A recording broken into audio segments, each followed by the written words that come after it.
નમસ્કાર દર્શક મિત્રો, સ્વાગત છે તમારું મનન ટાઈમ ન્યૂઝમાં। ગૌમાંસવાળા સમોસા વેચનારને લારી બંધ કરવાની પાલિકાની ક્લોઝરની નોટિસ।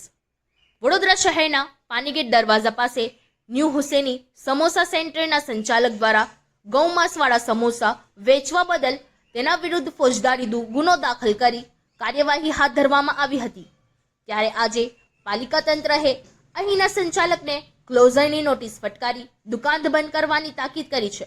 શહેરના પાનીગેટ વિસ્તારમાં ભદ્ર કચેરી રોડ પાસે ન્યૂ હુસેની સમોસા સેન્ટરના નામે ઈસામે ગૌ માંસવાળા સમોસા ગ્રાહકને વેચી હિન્દુ તથા મુસ્લિમ બંને કોમના લોકોની લાગણી દુભાય તે પ્રકારનું કૃત્ય કર્યું હતું।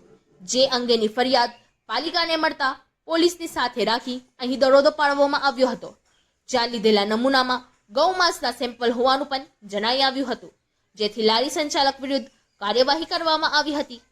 ત્યારે આજે પાલિકા તંત્રએ ન્યૂ હુસેની સમોસા સેન્ટરના સંચાલકને લારી નહીં શરૂ કરવા ક્લોઝરની નોટિસ ફટકારી છે અને જો તેમ છતાં તેઓ ધંધો કરશે તો ફોજદારી રહે તેના વિરુદ્ધ કાર્યવાહી કરવામાં આવશે તેમ જણાવ્યું હતું।